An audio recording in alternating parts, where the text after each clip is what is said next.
Ladies and gentlemen, welcome to your NXT live reactions. We actually had quite a bit more advertised for this week's show than we've gotten used to over the last few weeks, and yet our opening match is something that wasn't even advertised. We have got Candice LeRae and Dakota Kai teaming up to take on the team of Io Shirai and Tegan Nox. Immediately kicked off NXT with a big brawl to set this up.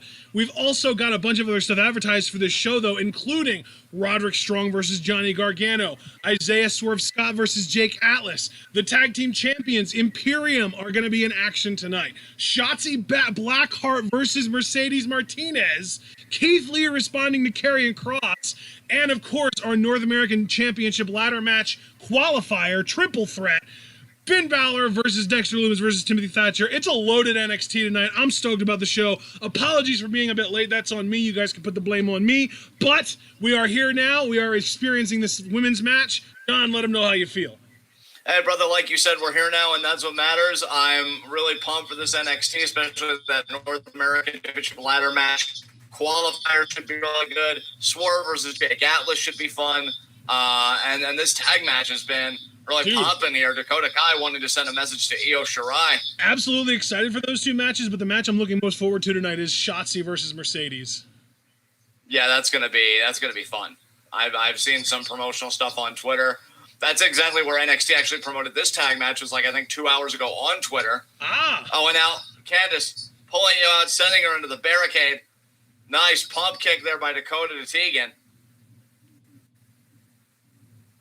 Dakota's looked really good in this match. Candice hasn't looked too bad, on the heel side. And Io's Io, so that goes without saying. Of course. Oh, and now Tegan. And thrown to the steel steps there by Candice. All right, dude, tell me when you see Dakota do a foot choke to Tegan in the corner at the picture-in-picture ad. Okay. Dakota is all smiles, as is Candice. Pint-sized poison. Cover here. Check it out.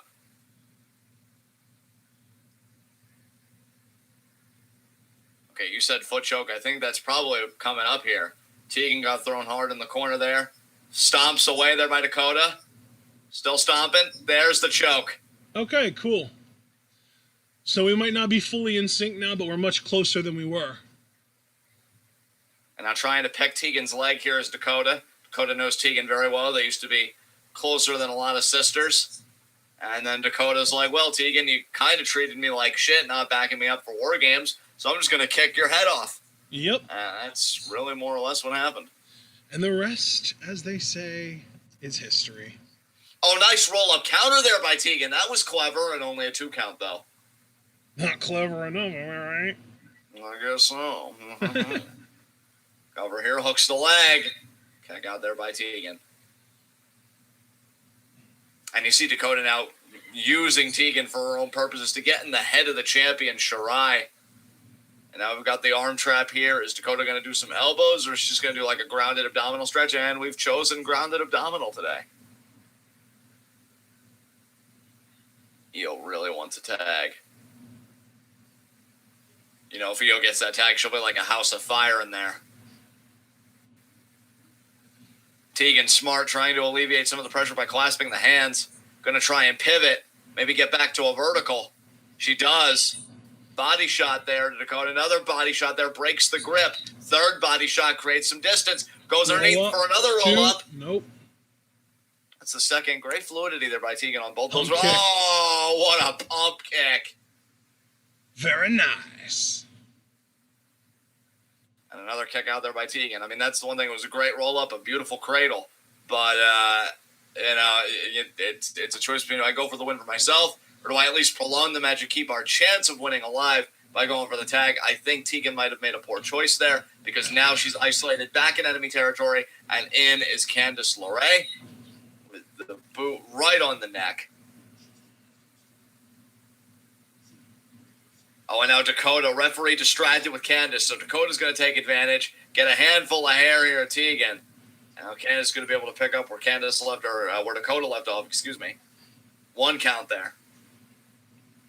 I love how every time Tegan kicks out, she kind of inches her way towards trying to make that tag to Io. Yeah, I mean, you got to have that urgency, man. We talk about the tag team fundamentals really all the time, and I know I'm the one, like, I feel like I bring them up 95% of the time. Cover there. 2. You know, when you have the ring cut in half like that, you desperately need that reprieve. And Tegan again, and I like this strategy, though. Again, what did I just say about cutting the ring in half?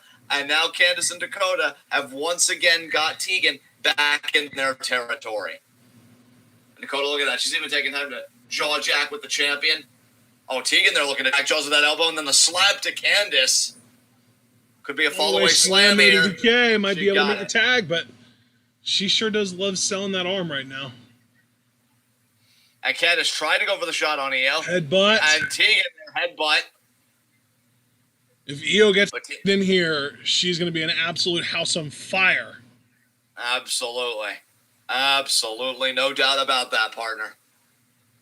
And now Tegan inching her way to the NXT Women's Champion, Candice. Tags Dakota. There's Io. Here we go. Preview potentially of a future matchup. Shoulder block. Yep, Io versus DK. We know Dakota's had her eyes on Io for weeks, really. Cartwheel, backflip, drop kick. Nice, kept up. Oh my God, Io is just in another gear right now. Dude, it just hit me. That's a Saya Kamitani combination now. Saya kind of got that from Io when she joined Queen's Quest. Nice. That cartwheel backflip drop kick. Nobody else in QQ does that, but now that Saya's with them, she does it. That was a beautiful pendulum kick by Io. And now the Shote there to Candice. Oh, springboard drop kick to DK. She got it. She got all of it. Hooks the leg here. 1, 2. Kick out by DK. Io, she's a very experienced veteran, one of the best in the world. She's not going to let the frustration or how perturbed she might be affect her performance. Double arm underhook facebuster, maybe no T. Dakota escapes. German. She got the German. We got an international incident here. We got a Japanese woman doing a German suplex to a New Zealander. And now, Io was thinking moonsault already, but DK recovered in time to cut her off. Great scouting done there by Kai. And you see clubbing away on Io's back there. Oh, and there you see the advertisement for that big triple threat North American Championship ladder match qualifying match. You could stake a claim for all 3 of those guys to be in the ladder match, but there can be only one. I think if I had to choose only one, it would be Thatcher. Yeah. I'm sure plenty of people disagree with me because of how even those 3 guys are.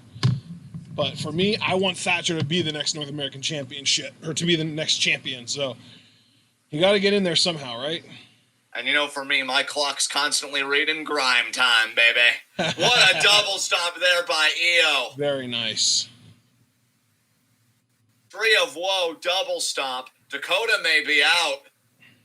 2, kick out.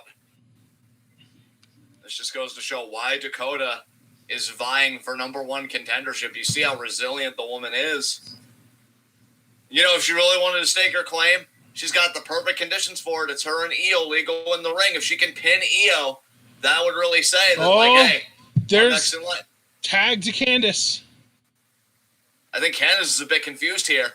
Oh, and Io with the Tiger Fin kick to the back of the head. Io now. What a drop. Jesus Christ. She does a lot of drop kicks, but the difference is she does them better than everyone else. I think Okada's the only one whose drop kicks really compete with how much I enjoy Io's drop kicks. Double knees to the chest. Oh, and the oh my God, the Suicida cross body type elbow there. And girl with the shiniest wizard. They're about to win this match. Oh my God, they decimated them. They devastated them.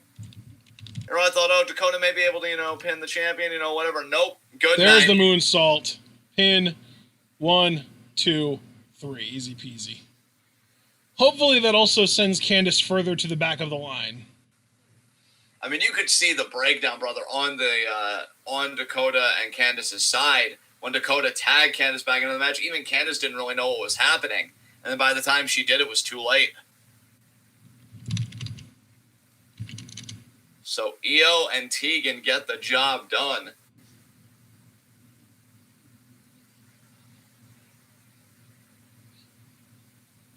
Io is NXT Women's Champion. Just got to wonder who the next challenger is going to be.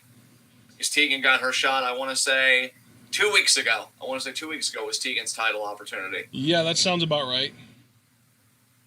And there you see Dakota just could not get back in the match after this. And then, bam! Shiniest wizard to Candice. And you really could have gotten the pin after that, but Io. Want to put that extra what a moonsault. I'll tell you, the snap on that moonsault.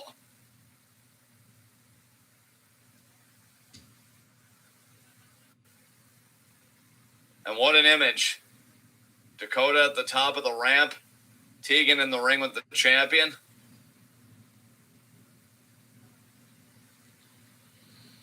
Kind of weird that Tegan is, doing a little her fair share of bootlicking right now to Io. Just kind of being like, oh, yes, Io, you're the best, because she beat her 2 weeks ago. I don't know. I think it's a little odd. Yeah, just a little bit. Oh, we're doing the Pat McAfee stuff on NXT. If you didn't already, here you go. This is one of my favorite storylines in NXT, and I'm not even kidding. In all of wrestling, you told me the other day. Yeah, that too. I'm loving what I think they're getting ready to do with Cole here. Oh my god. I love it.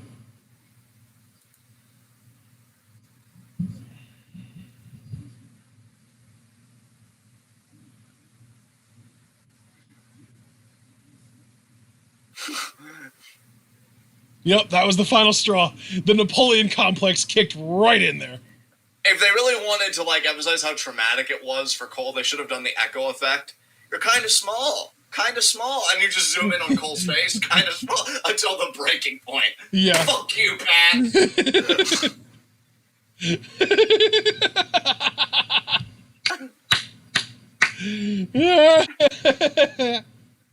So good. Oh, and there's Triple H. I didn't even know Triple H got in on it. Oh my god. Foster going in on Adam Cole. Wait, what? Cole could hear him from down there.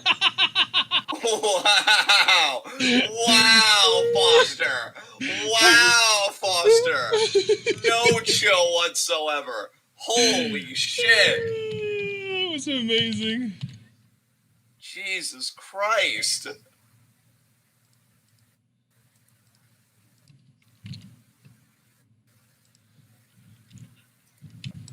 Oh, man. That was amazing, Foster. Thank you for existing. Yeah, seriously, I second that notion completely. But I was even going to say, Pat McAfee is completely in the wrong here. I mean, how do you insult a man with that jawline? Like, I don't know. By not talking about his jawline and going after his height instead. Well, he's a perfectly normal height. It's not a problem. McAfee's just a dick. I mean, dude, Pat McAfee also came up in a world where 5'8" is short as hell.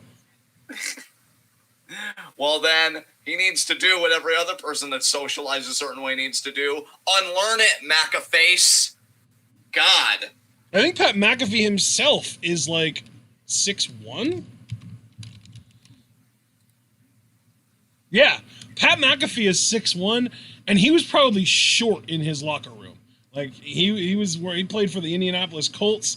They had Andrew Luck at quarterback. That dude was 6'5". Their entire offensive line was 6'4 plus.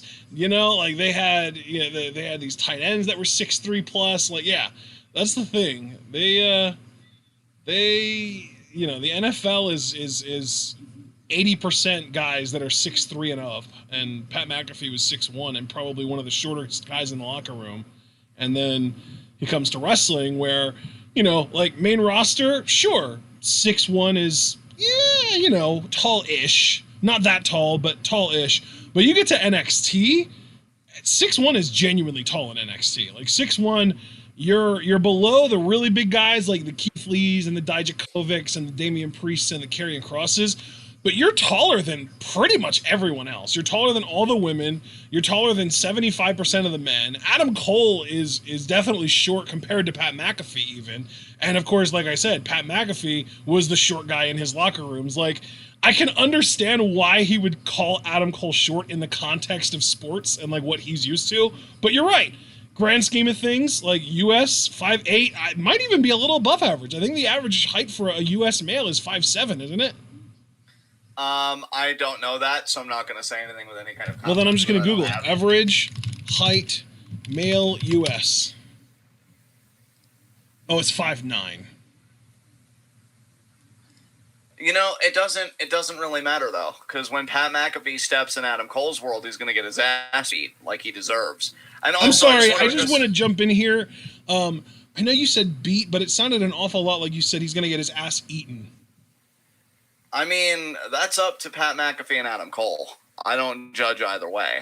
I just wanted to correct the record there because you had a little bit of robot voice and you cut out just enough for it to sound like you said he's going to get his ass eaten.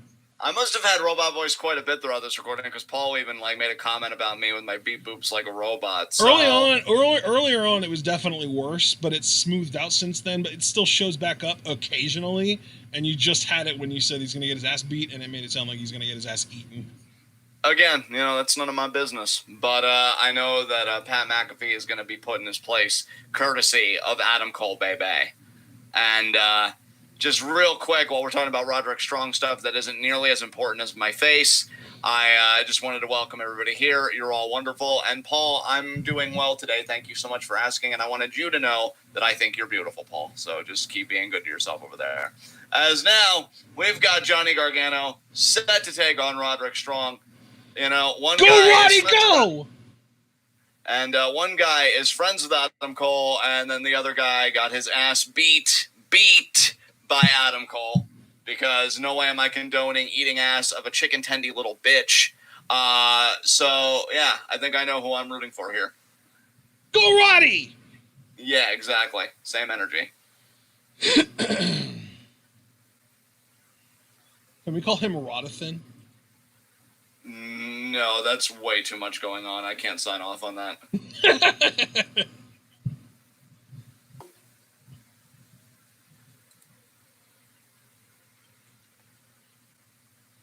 Johnny Bitchcake's out here. Yeah, Gargano is a real bitch ass when he's got Javaris, of all people, rooting for Roderick Strong. Yeah, really. Because I feel like Javaris bodies Roddy a lot. Yeah. But he looks at his options and he's like, fuck it, let's go, Roderick. Yeah, exactly. Yeah, he even addressed it there.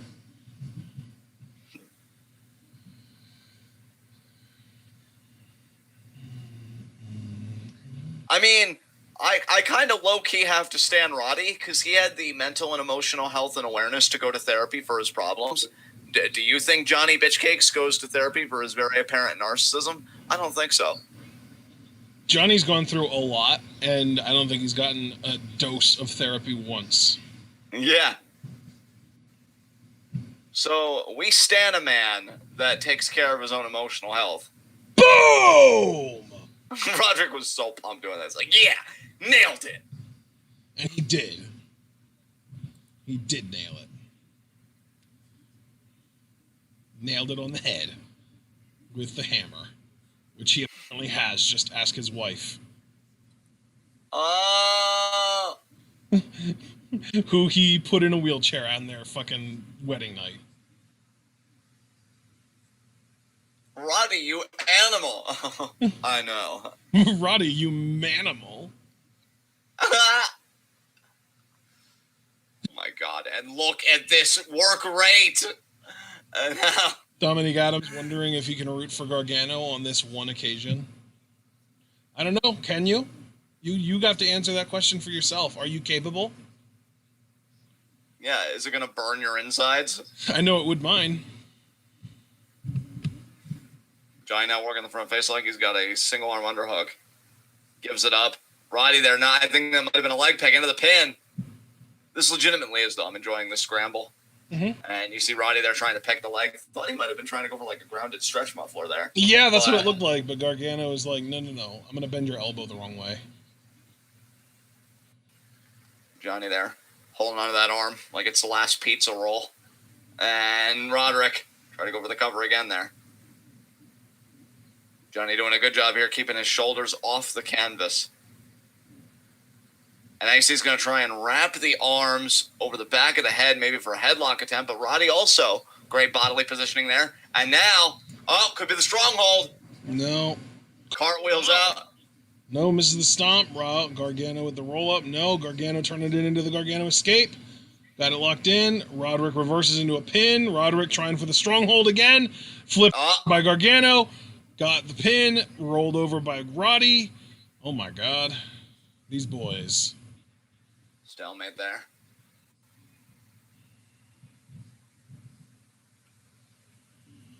Hey, look, all the cracks we make about Roddy's charisma or lack thereof, no doubt his in-ring work is impeccable. We call him the Energizer Bunny for a reason. Nice leg pick. And now you see he's kind of riding Johnny here. He kind of swats the back of the head there.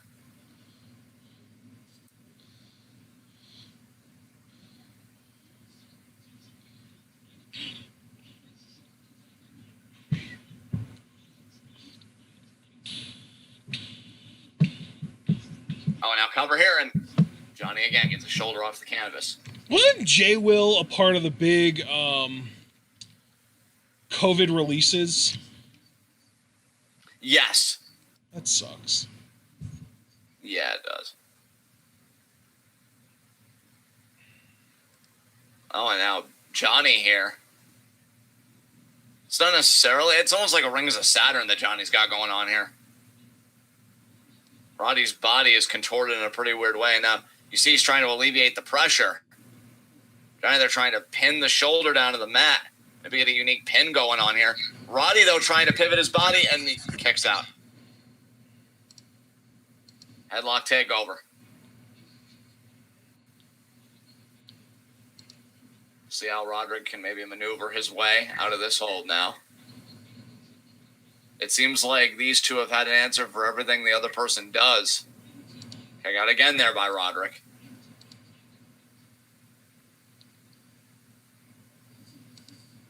Body shot. Body shot. Roll through there by Gargano.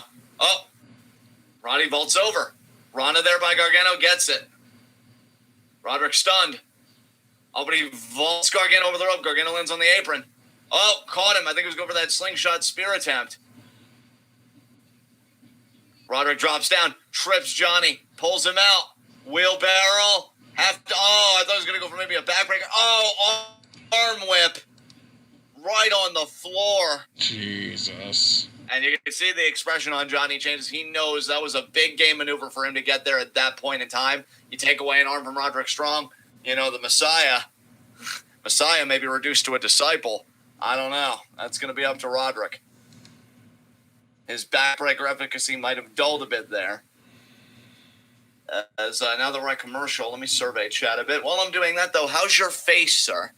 My face is very chill right now. I'm just like in my zen spot. I don't know why. I'm just super relaxed. I'm super laid back. I'm ready to just, like, borderline, low key, I could probably go for a nap right about now. Bro, I hear that feeling. I was able to get a little bit of water in me today, and it kind of helped somewhat. But, like, all day, I've had this, like, allergy, headachy feeling.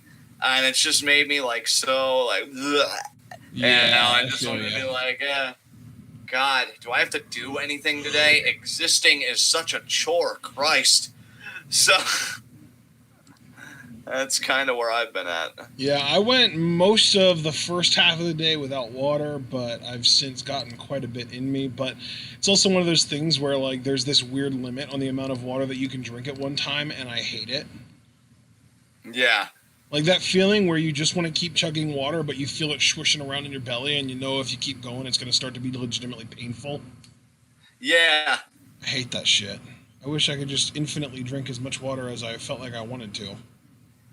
And, I mean, you know the thing with me is my tiny bladder syndrome, because I try and space my drinks out. See, and I don't really deal with that too much. I'm pretty good in the sense that, like, I usually don't go less than, like, 2 or 3 hours apart, so I can, like, go right before recording and be good for the entire recording and then go afterwards.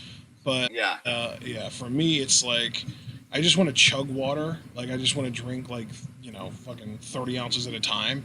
And my body's just like, yeah, you know, how about you don't do that? Can you please not? Yeah. Javaris, congratulations on the new investment there, friend. It'll be exciting when you have a female friend over.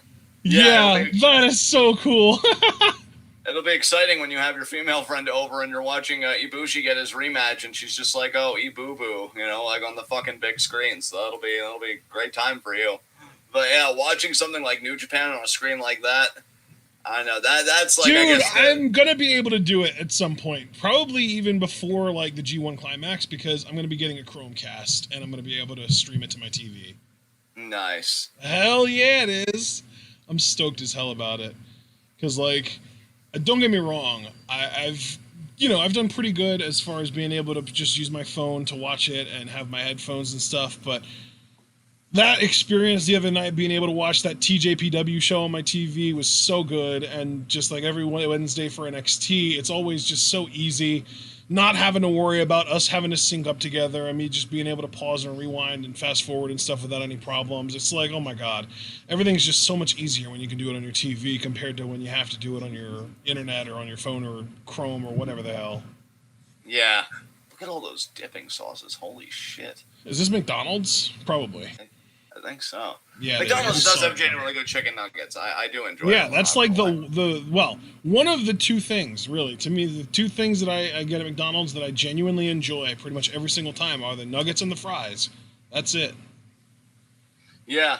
Now keep in mind, you know what? I actually got to confess, I tried McChickens relatively, like, not within the last couple months, but within the last like 6 months probably, and I do enjoy those as well. Those are pretty good.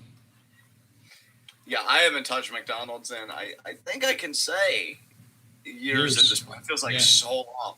Yeah. But yeah, when I was like big on that and I wasn't so like diet conscious and shit, like and even then I would rarely get the McNuggets, but man, I wish I did more, man, because they're genuinely good. Chops there by Roderick, lighting Gargano up. Congrats on the new microphone, Foster. It's what your face deserves. My goodness, and everyone's getting blown up. And now Roderick here, just going to town on Gargano.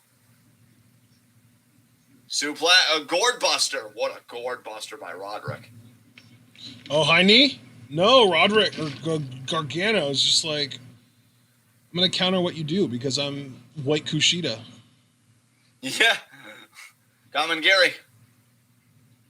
And he's going to get the DDT. No. Oh, look at Roderick. That FRS. Freaky Roderick strength. Roderick holding Johnny like he was about to carry him over the threshold like Candice did to him on their wedding night, because you know Candice was the one to do it.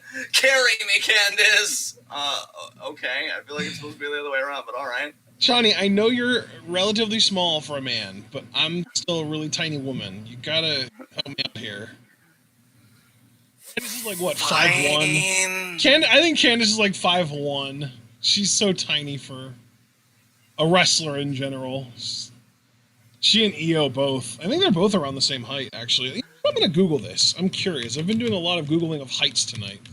Candice really puts the pint in pint size. She's listed at 5'2". I know Io is 5'1", but Candice is listed at 5'2". Candice and I are the same height. Holy shit. Now, Johnny. Oh, wow. Flatliner there. That was like a tornado flatliner. That was pretty cool.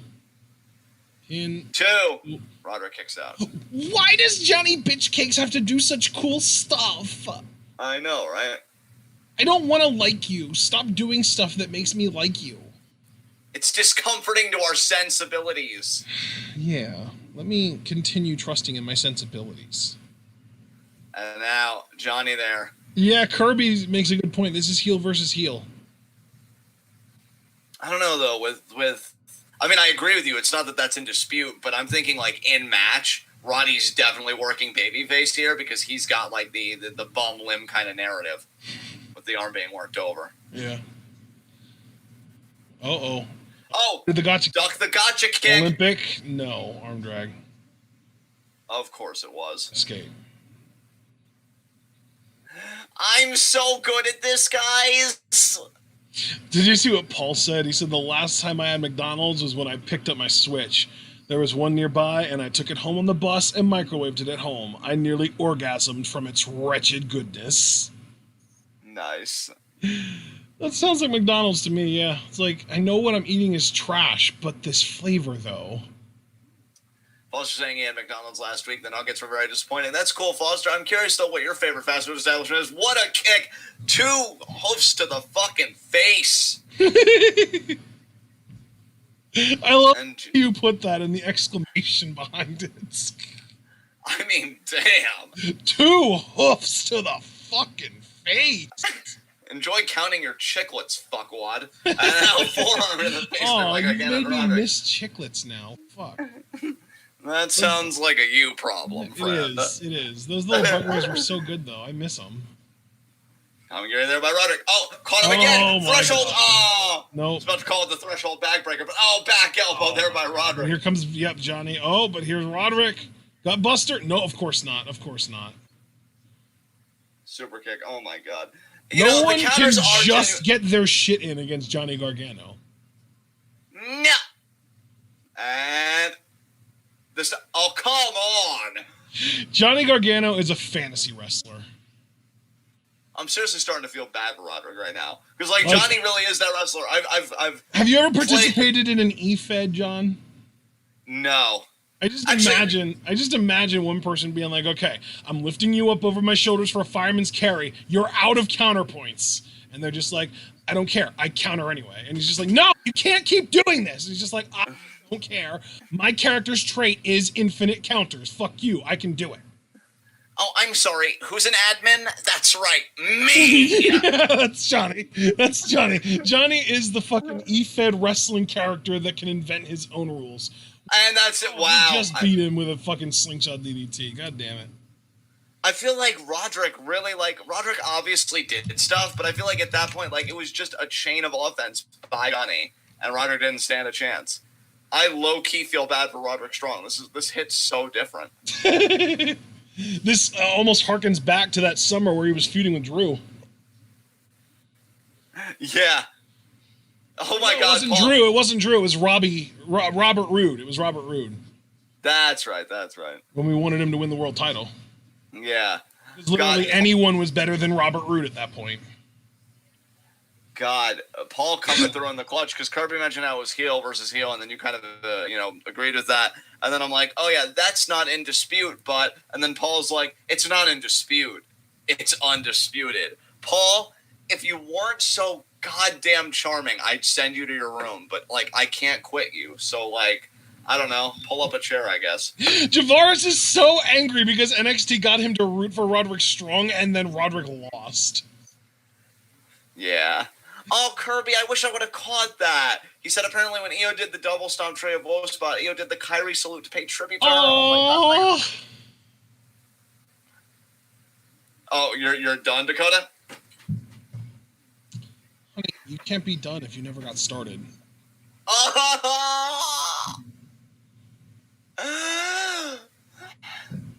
You're in Io's head right now? I don't think so.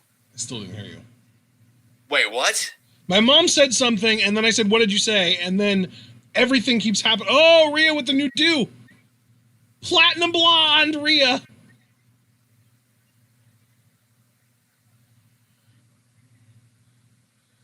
The Aussie versus the Kiwi.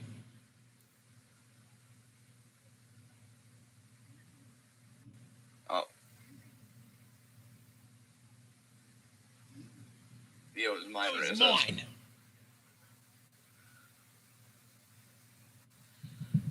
Do it.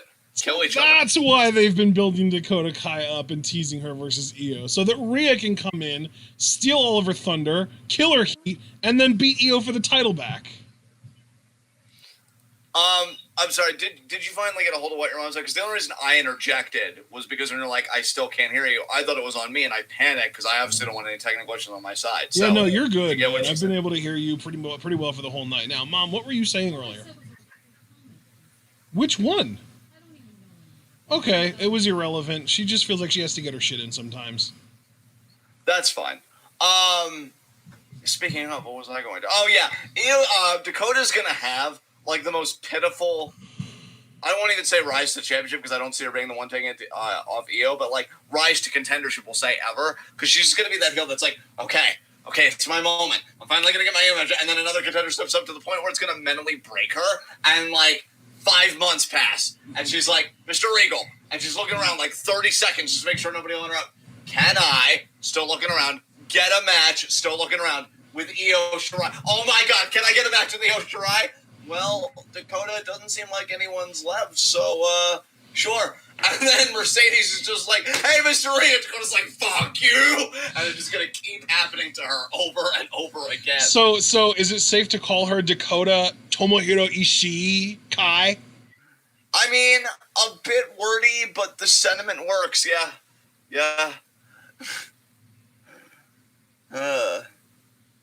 Dakota the Stone Pupper Kai? Yes, there you go. That works a bit better. Let's keep it more succinct. Dakota the Gatekeeper Kai. Yeah.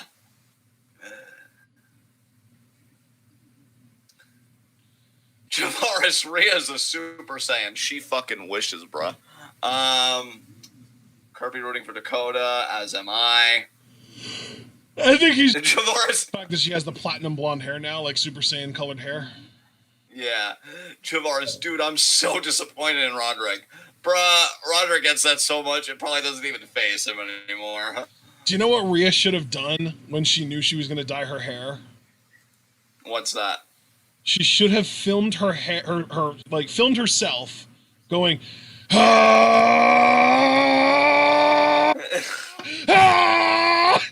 then stop recording, and then after her hair's done, spike up and go, Yeah. Superimpose those together so it looks like she actually went Super Saiyan. That would be amazing. You could even get like a hairdryer underneath her face blowing upwards so it looks like her hair is like blowing around a little bit as she's like powering up before she goes full Super Saiyan, so it looks like the hair's like waving like it's getting ready to stand up. Really just pull the effect off fully. That would have been like, she wore a Vegeta costume cosplay for WrestleMania. Why would she not think to do that? Come on. Yeah. Just a quick random update to everybody, only because I find this really amusing. So, you guys know for a long time, like, Zack Ryder had me blocked on Twitter.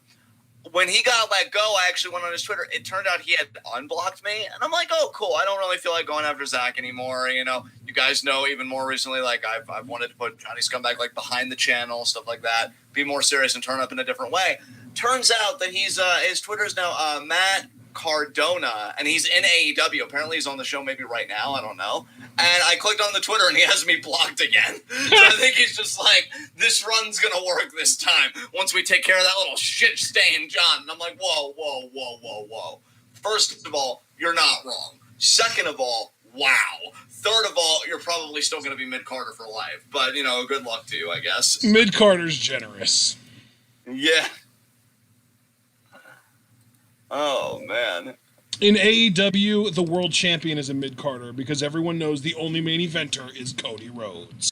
Cody fucking Rhodes. Oh, Thatcher.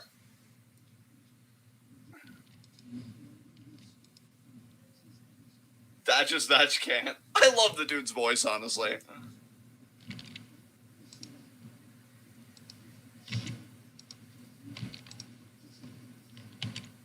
Damn.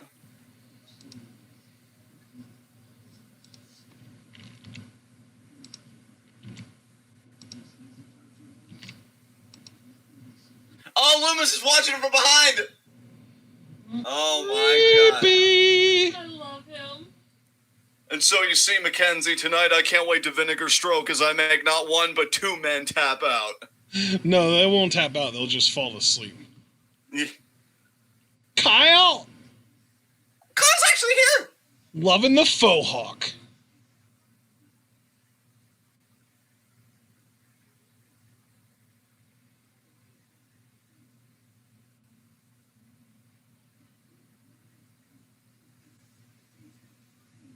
He's not wrong.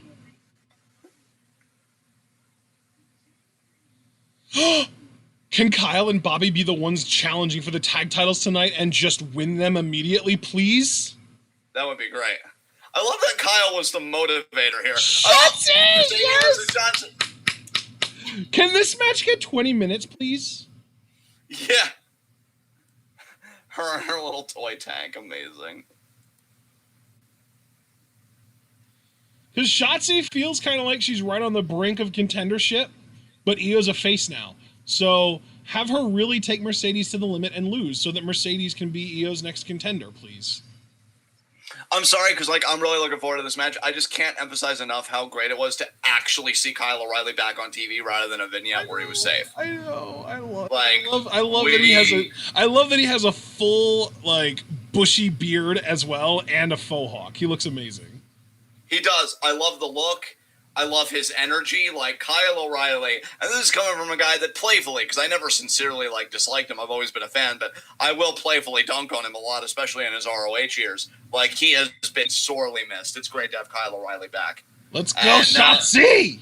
Now that I've gotten that off my chest, we can switch gears here. Shotzi versus Mercedes. And Mercedes represented by Robert Stone. Yes, the Robert Stone brand going legit. Mercedes is 100% winning this match, even if it's because of Robert Stone. No doubt.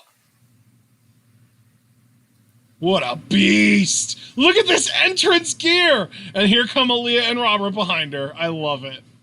Yes! This is the juxtaposition we all needed in our lives! I can't wait to see Robert Stone and Io interact, or I should say, I hope we get to see Robert Stone and Io interact. We need that in our lives as well, yes. I want to see Robert Stone sell a Shote and a moonsault. Oh, and I love that there's a big old Robert Stone brand stamp between her name, in between Mercedes and the Martinez on the little Sidetrons.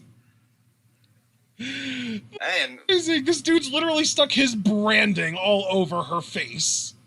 Well, wouldn't you when you've got this kind of a fucking tank? No pun intended there, given that she's facing Shotzi and, Robert Stone and tanks don't necessarily mix, depending on who you ask, namely Robert Stone. Hell yeah. But, Mercedes By the way, dude, I learned a fun fact the other day. Did you know that Shayna Baszler's half Chinese? I did not know that. Yeah, I read that the other day. It kind of blew me away.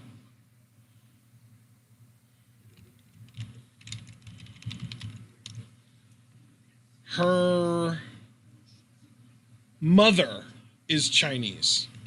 Wow. Father's nice. Mother's Chinese. Oh, and immediately Mercedes sends Shotzi to the outside. And now Robert Stone and Aaliyah messing with her. I feel like Mercedes is going to tell them to back off. But maybe she'll actually just take advantage. Yes, Mercedes! I love it! Yes! Nice kick to the gut there. We already know Mercedes said she wanted representation to take care of the contracts, arrange matches, all the stuff that she hates, so that she could focus on brutalizing people in between the ropes. Oh my god. Oh, and there she just made Shotzi's face eat apron.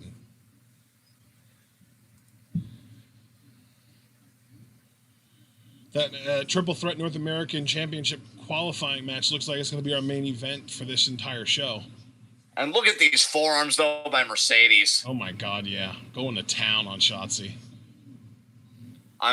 Mercedes has so many years in the business. Oh, Fisherman is going to be a No way is she going to make this quick a work of Shotzi. Okay, there we go. 2, okay. Yeah. So I said the boot. Nice little kick there by Shotzi. Mercedes still on her feet, though, man. She really is a tank. Shotgun drop kick there by Shotzi. Now she's down. Cannonball incoming. No. Oh, she was thinking monkey flip, but Mercedes, goes for the forearm. Shotzi sunset flip powerbomb. Pin, 2, and Mercedes kicks out. I feel like Shotzi gets better and better all the time. I love what Dominique said in chat. I wonder which limb Shotzi's going to run over of Roberts tonight.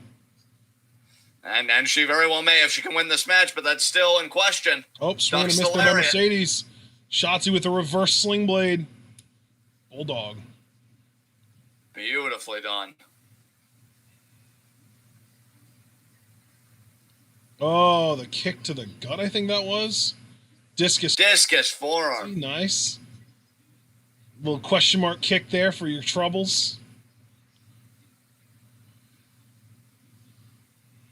Kirby Freeman suggesting that NXT sign Nicole Savoy. No complaints here. I would love that. She'd fit in with Mercedes too. Beautiful cannonball there from Shotzi. Shotzi's got all the momentum right now. Late cover, though. Yeah, not even really a 2 count. Mercedes kicked out before the ref's hand hit for 2. And now Shotzi. Got to stay on Mercedes. Mercedes has a wealth of experience in this business. Mercedes and your spine buster. Spine buster. Stacks her up. 2 count. You know, it's funny. Kirby mentions Nicole Savoy. Another woman that I'm surprised isn't already on WWE's radar is AQA, also known as Angela Queen Arnold. She's the only woman I've ever seen do a full-blown shooting star press off the top rope. Oh, that was the one where you sent me, I believe, that like one streamable link of her doing exactly that. Yep. And then you're just like, have you ever seen a woman do a shooting star press? No. Well, now you have. Yep. And slice spread number 2. Oh, no. Hung up on the top rope. Wonder what Mercedes is thinking here. Probably a German, right? Could be. No. It could be an inverted suplex. Yeah. We don't see those very often. Or wait a minute here. What is she thinking here? I think... Oh, you might be right. It's going to be like a spiderplex. There it is. Oh, my God. That was beautiful. And she sits right back up. That was sick. She's... Again, that's that wealth of experience that she has. Oh, picking her up. Going for, what, a DVD? No. And air raid crash. Oh! That should not get the job done, though. But it does. Okay. Damn. Mercedes with multiple finishing moves. As we already know, she can put women away with that Fisherman Buster, and now she has the air raid crash to win as well. Yeah, like an air raid crash driver, really, because it's like she pivots her body and drives them down. And Mercedes getting it done. I love match. I wish this match would have gotten more time, but I did enjoy it for what it was. I mean, Robert Stone has got a real winner in his cab now with Mercedes. Yeah, I was about to say, Robert Stone has really just lucked into it. Like, he just won the lottery with Mercedes. Yeah, no doubt about it. He better hold up his end of the bargain and get all that business shit done for her. He better hold up his end of the bargain and get her in a ring with Io as soon as possible. Hell yeah. Because I'll tell you, that dominance, that's the competition that Io Shirai needs. Absolutely. And let's be real, that's the match that we need. I mean, keep in mind here, I'm not trying to diss Aaliyah, but her and Robert Stone, like Robert Stone would need to interfere on her behalf and like all that stuff. Keith Lee next. Oh, here we go.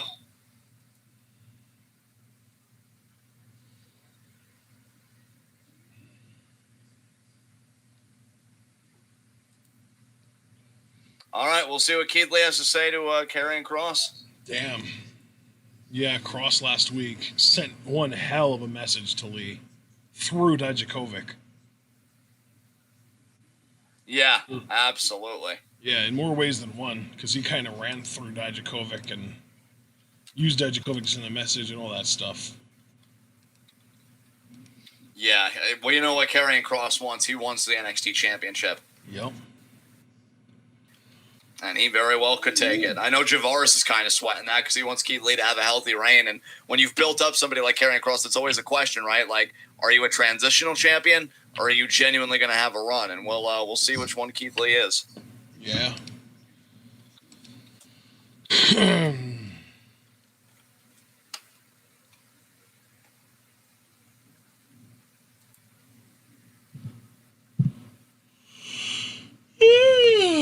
Excuse me. Did not mean to yawn out loud in front of everyone, but I will say I have been enjoying NXT so far regardless. I've been enjoying your face so far regardless, so don't mind the yawns or anything, friend. We take in all of it. Goodness. this. I don't know how I feel about all this. Yeah, you're feeling a bit overwhelmed. You're feeling pretty seen right now, it sounds like. I'm feeling a little bit too seen. I kind of feel a little naked. Yeah. And cue Paul coming in. Stop, guys. I can only get so excited. Jeepers. Did you see there's a new episode of Hooligans Unite up, by the way? No, I did not see that. There's also a new episode of Kana-chan TV up. I did see that. Yay! Yeah, it's funny you even mentioned that because when we get done here, I mean, obviously I know we do Rocket League and stuff, but I've already got like what I believe all the YouTube videos we'd be doing tonight already open in separate tabs. So I've just really got ahead of this. And now that you told me about Hooligans Unite, I can add that to the pile. There you go. Hooray.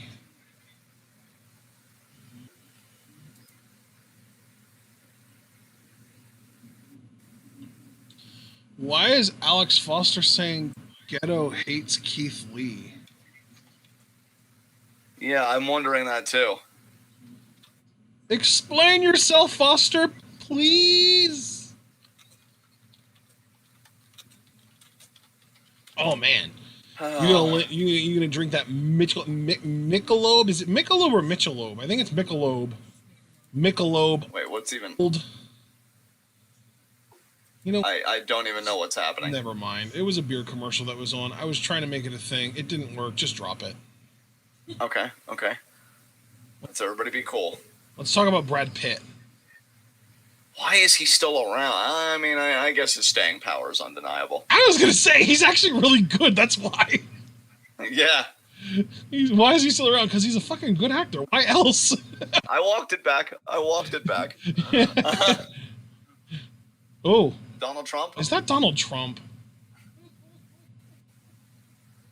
No, he has too much of a chin to be Trump.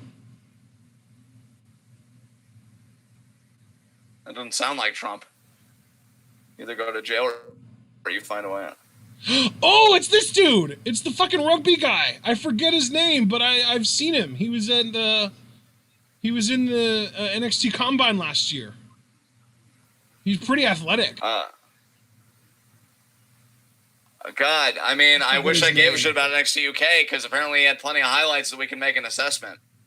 Yeah. He had like a singles match series or something like that, like what they were doing with Kitamura that one time.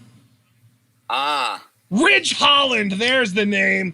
I figured it would ring a bell as soon as it came up, but yeah, Ridge Holland debuts next week. That's cool. Yeah, so they didn't even tickle your balls being like, oh, coming soon. I know, right? That makes me so happy. But yeah, honestly, I'm a little bit surprised that he's going to be here considering he is a UK guy. Yeah. I wonder if he's been in Florida this whole time and they're just finally deciding, you know what, he's ready enough and we need bodies. Let's just put him out there. I mean, honestly, what they spliced together, which I know obviously it's easy to like cherry pick footage and stuff, but I liked what I saw, so it'll be nice to see him in a bell-to-bell matchup next week. Yeah. I'm excited to see him for sure. He was a rugby player. He was like, I want to say he was like top 20th or so, like top 20 percentile athleticism-wise in the NXT Combine. Like he wasn't in like the top 3 or 4 guys, but he was like more athletic than Swerve, for example. You know what I mean? Oh wow. Keith Lee. He is looking serious. Even Paul is like, oh my God, they did a thing. It's a confirmed date. We know it's next week. Yeah. Let's get something straight. Oh boy.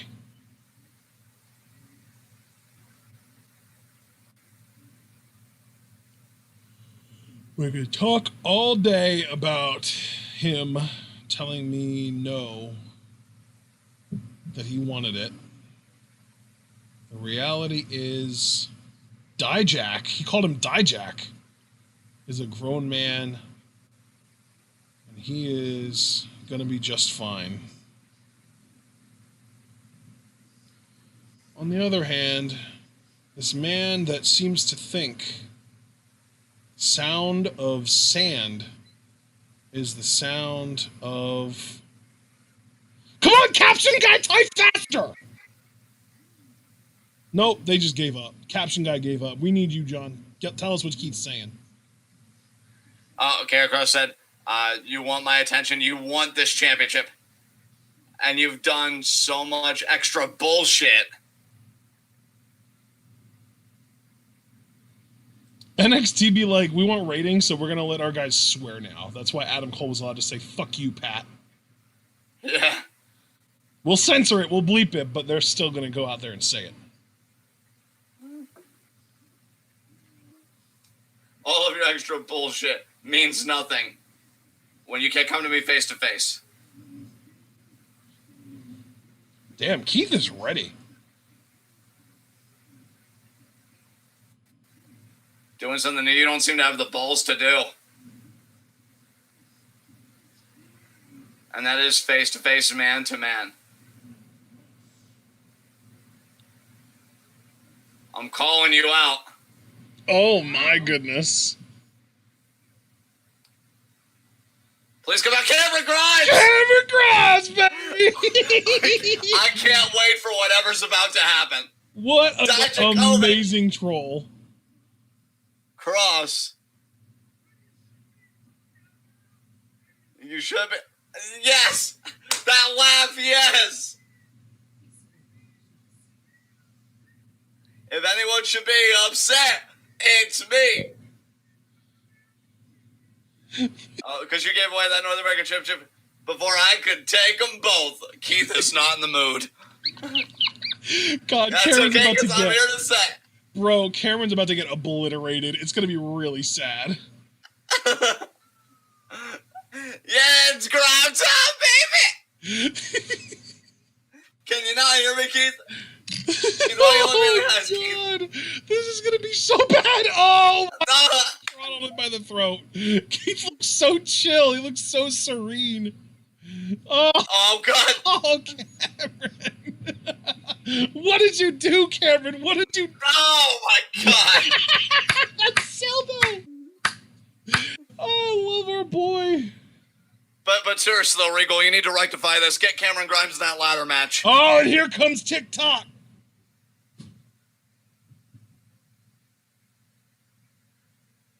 Oh my God, Scarlett.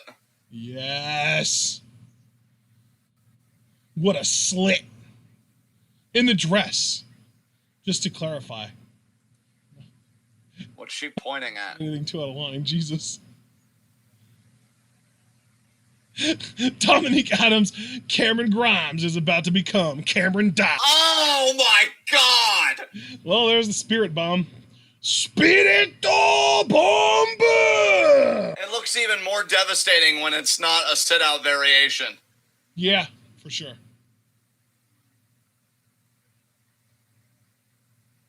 Where's Kross? There's his face. Mr. Lee. He's speaking words. He's just gonna piss Keith off even more.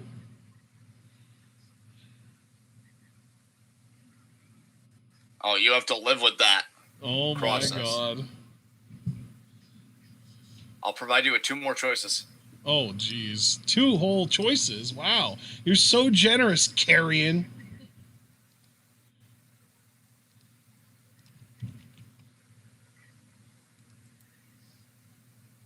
Oh, you don't want to know what the hard way it is. Because everyone will suffer.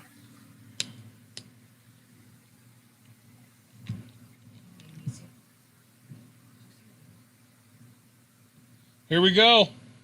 Is Keith going to even bother Yeah, he is. Okay. Yo, you want to talk about choices, Keith says.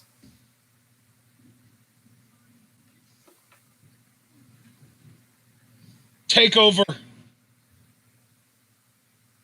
Takeover 30. Yeah, has to be.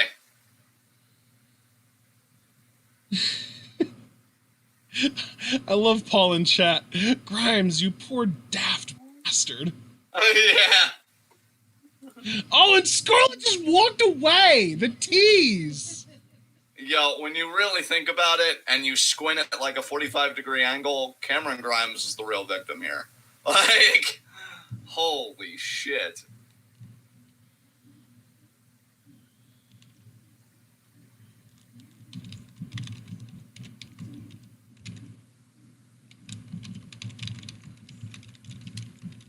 Oh my god.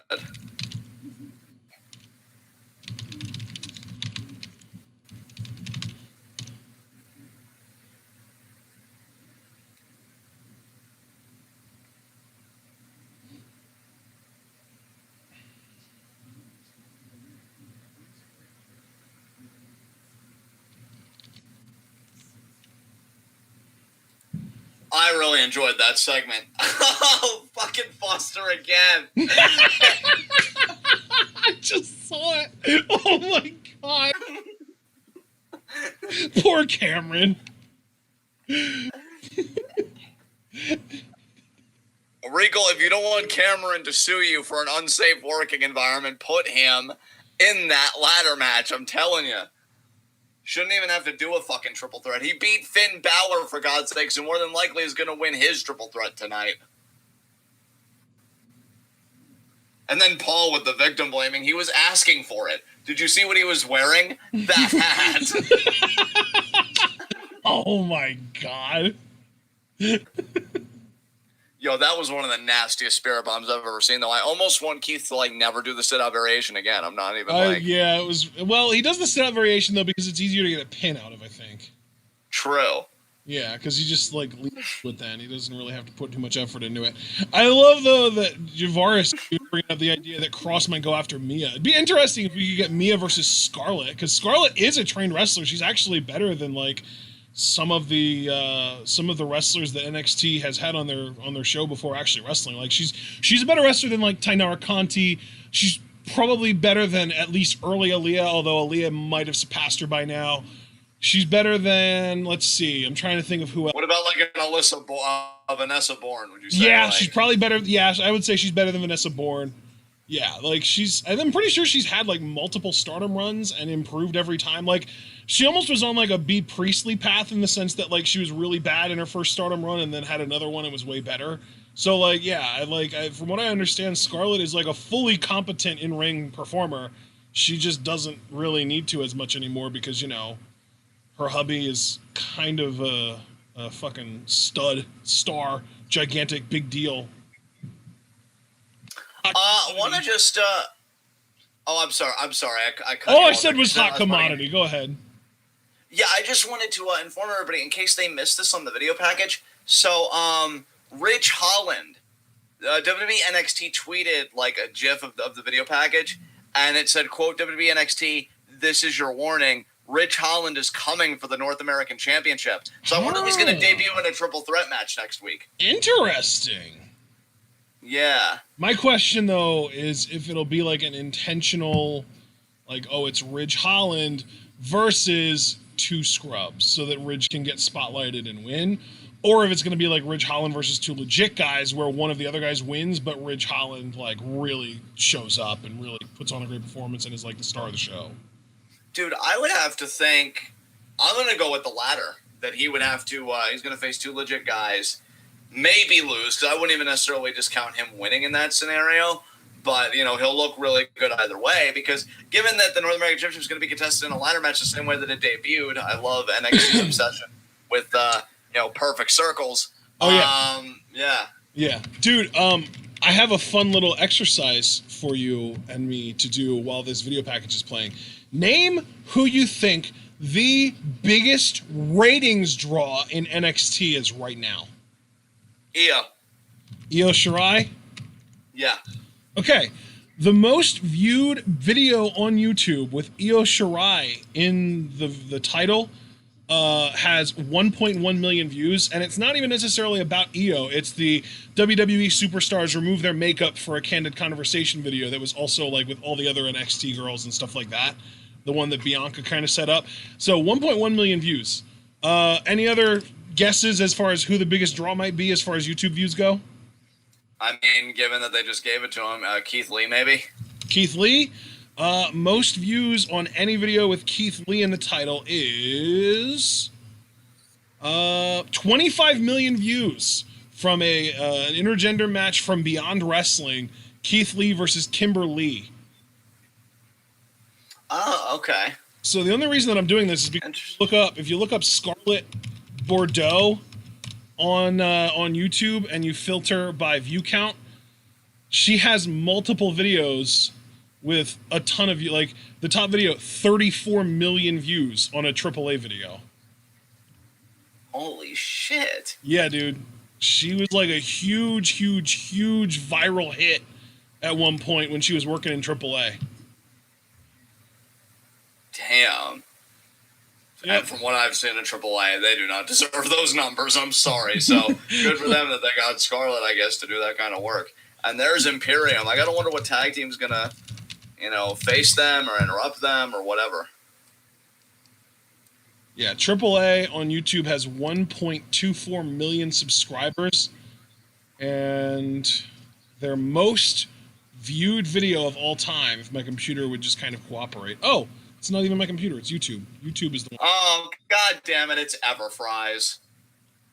Aww. Ever cries when they lose. God. Yeah, dude. Scarlett's video on Lucha Libre AAA, the channel, has 34 million views. It's the most viewed video of all time on that channel. The next most viewed video has 7.3 million views. Damn. Well, she has like 4.5 times to almost 5 times as many views as the next most viewed video on that channel. Yeah, that's wild. Yeah. Well, folks, it's Imperium versus Goodwill Young Bucks. I think I know who I'm picking here. God, what a waste. I don't know. And Chubby Matt Jackson and Chubby Chuck Taylor are going to really give these guys a run for their money. Yeah, I was going to say, fucking Marcel Bartel in there with Matt Flabson. And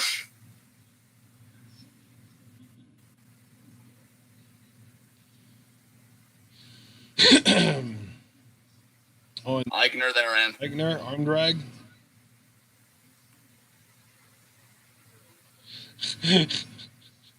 Javaris is calling them children now. Yeah.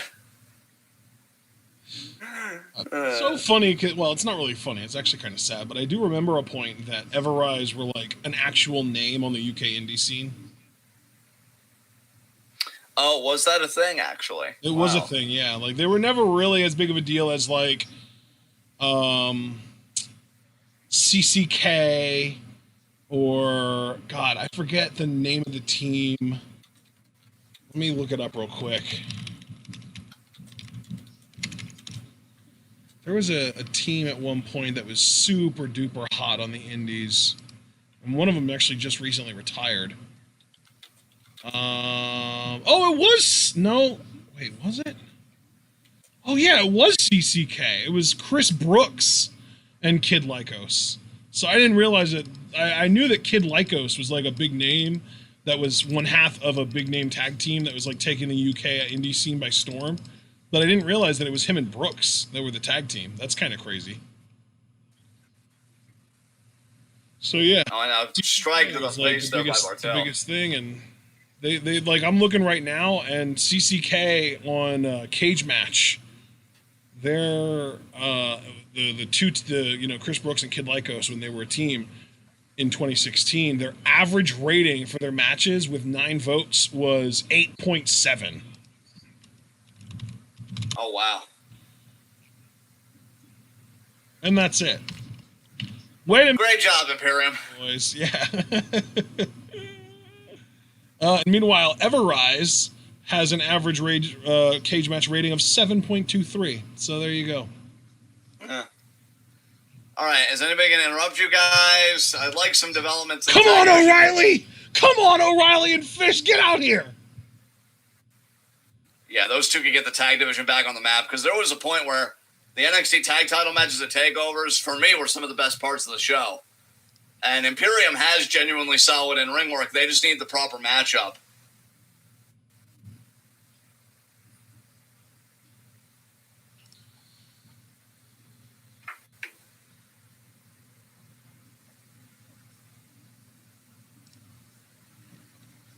So they got a microphone. Somebody's got to interrupt this.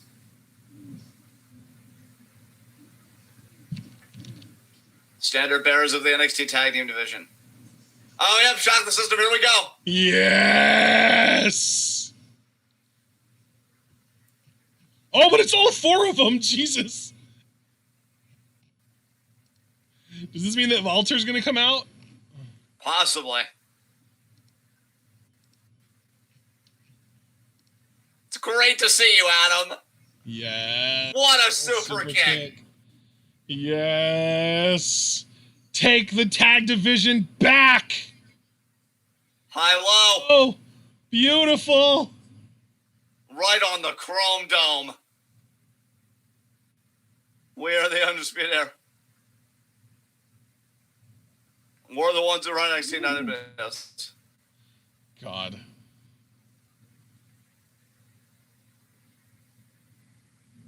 Adam looks like he's bleeding from the mouth, like he messed up one of his teeth or his gum line or something. Yeah.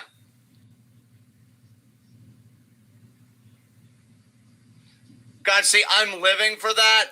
I just wish, just a nitpick, because I love that. I wish that we would have started the night, because like after Adam, had the blow up on McAfee's show, and you could still tie it back to Roderick lost because he lost that triple threat for the North American title. You reintroduce Kyle at the start of the show, and you have the Undisputed Era segment at the start of the show, and they just keep doing those kinds of run-ins throughout the night. And, I don't know. People are talking about, the return of some Attitude Era elements. That just seems like some Attitude Era shit. Because I know there were some Raws where it's Kane attacking people all night or Undertaker attacking people all night. I think it just would have been really cool for Undisputed Era to really mark their territory and be super aggro. Oh, wow. We're getting a Bronson Reed video vignette thing. Excuse me while I yawn. You know what? I don't blame you.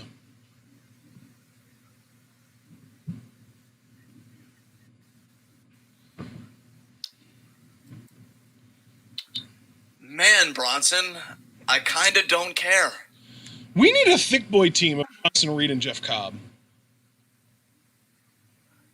That would be interesting. Who would stop them? Nobody. Yeah. I want to see some of the fun shit that they could do just throwing guys between each other. Like, Bronson Reed lifts a guy up into a military press and just throws him over to Cobb, who catches him into the freaking Wrath of the Gods. Yeah, I want it. Yeah.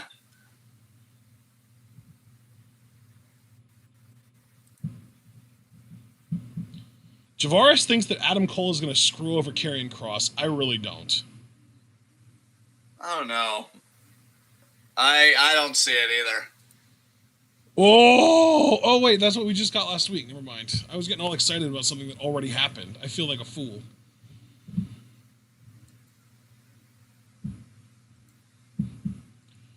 Yeah, we get it. Bronson Reed won one match, and now he thinks he's going to win the championship. We all have dreams. I mean, he's got a better chance than anyone else right now, considering he's the only dude in the thing. Yeah. Everyone else has got a 1/3 of 1/5 chance, but Bronson Reed's just got a straight up 1/5 chance. Yeah.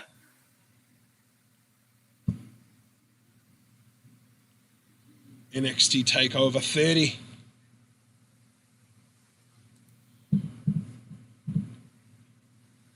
Oh, thank God. I actually was. Oh, yeah. Commercial. Yeah. Yeah, Shakaroni pizza. Extra cheese and extra pepperoni. Is this Little Caesars? Oh, it's Papa John's. I would be interested in this if Papa John's crust wasn't disgusting. Average ingredients, better exploitation. Papa John's. Oh, see, no, the exploitation's pretty universal across all pizza brands. Yeah. At least the national chains. Do you ever notice, too, that the best pizza in any given city isn't the big chains, it's the local pizzerias? Dude, totally. When I used to eat pizza, I still have memory of it enough that I can, weigh in and be absolutely. Yeah. No doubt about it. I just think it's kind of funny, though, that, all these gigantic pizza chains, it's, very transparent that they care less about putting out a great product and more about just mass production and just being able to crank out garbage. Yeah. Foster, I've got to tell you, I've been thinking about trying Little Caesars because I don't know if I've had it since I was single digit age and I want to know what it tastes like. But now you're making me hesitate. You're making me be like, maybe I shouldn't. Maybe I should just skip on these garbage ass chain restaurant pizza joints altogether. And the crazy thing is like with Little Caesars, I've heard that like the CEO or whatever. I mean, I'm wary of all CEOs, obviously, given my political affinities, but that he's actually like donated a lot of money to good causes and done good shit. And it's like kind of a I don't want to say a social justice oriented pizzeria, but you compare him to like John Schneider of like Papa John's, and it's like yeah. So it's like, God, look, you can either be a good human being or you can make delicious pizza. It shouldn't be that hard. But how delicious are we talking, though?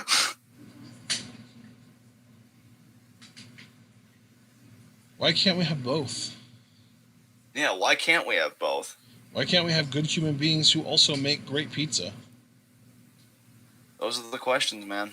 Those questions. God, speaking of great human beings, not a single one of them exists in this year's U.S. national presidential election. God, that hits. That's very true.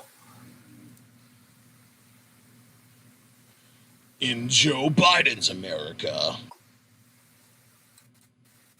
God, Oh my God, this ad. In Joe Biden's America, police have fewer resources to protect families. Oh, so it's like a pro-Trump ad. In Joe Biden's America. Keep it coming. Let's go. Let's hear what you have to say. Oh, okay. That's just it. They just are talking about defunding the police. Oh my God. Yeah, which is extra fucking hilarious when you realize that Joe Biden wrote the crime bill that has caused like a lot of the racial fucking violence, at least in these times. There's always been racial violence. Let's just Joe Biden can just like fuck off. Like he's just bad. But like I'm going to vote for him anyway because, he's better than Trump, but damage control, fuck. But don't you love how once again you've been forced to do damage control rather than actually having your Dexter Lumis in the background again. Damn. And yeah, of course. It's always, trying to minimize damage rather than trying to, actually make progress. Imagine that. It's like I told you last night, man. They keep selling it to us as die by a blunt force blow or 1,000 paper cuts, but I have to question how many paper cuts are we up to? Tired of your corporate fucking liberalism. Whoa. I will not be bullied into making championship matches.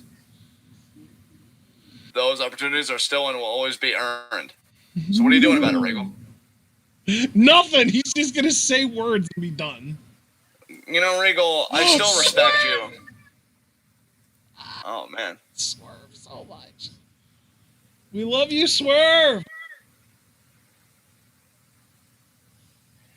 Man, Swerve, I think he's going to beat Jake Atlas. I do, too. I think he's next challenger for Santos Escobar. Nothing? Well, I did get a little bit of a chub. I was just trying to conceal it here. Damn. The way that Swerve moves gives me a chub. I don't blame you, friend. He needs to be on my TV every week. I'm so angry that he isn't. Yeah. He and Santos both need to be on my TV every week, quite frankly. Quite frankly. I mean, with all that amazingness in one space, could your face even handle it? Yes, absolutely. No questions asked. And here comes Jake Atlas. Jakey, baby. Who I am told is superior to Jake from State Farm. Yeah, we'll but see Jake Atlas here. Yeah. Yeah. That's a low bar khakis here. At work. What are you wearing? Khakis. What a tool. I'm always waiting for the, okay, but what are you wearing under the khakis? Yeah. And then they're going to be like, boxer briefs. Yeah. And then what are you wearing under those? And then he just gets really uncomfortable. Hang up.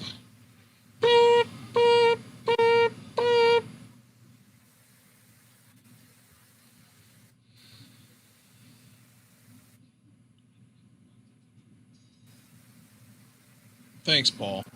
So we all do agree, though, that Swerve is right, or do that Swerve what? we feel like Jake Atlas is going to pull out the? I wouldn't call it an upend. He kind of is. Oh my God, Swerve. Yeah, you were robotic there. I didn't catch what you said. Yeah, you've had a bit of robot voice. I wonder if it's a Facebook thing because my internet's. I haven't had any stream problems tonight. Leg pick. But yeah, I was saying, do we think that Swerve's going to win, or do we think that Jake Atlas is going to pick up the win here? Swerve's going to win. Walking on his hands there, backflip. Because Swerve is kind of already in a little bit of a program with the Cruiserweight champion, so I would imagine they're going to continue putting that forward. Oh my God. Yeah. Exchange, though. Jesus. What the hell? Atlas with the drop kick. My God. Yeah, these guys both immensely talented, but Swerve getting this win here. He's called out Escobar, and Atlas there with the bow there. He knows how good he is.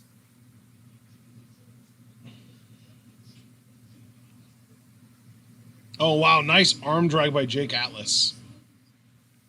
Oh, goes for the drop kick. Caught by Swerve. Turned into the crucifix pin. Wow. Way to get down slow there, ref. Come on now. Oh, she's new. We can cut her a break for now. She's only been reffing for a couple months now. Chop. Could go a long way in determining Escobar's next challenger here. Escobar.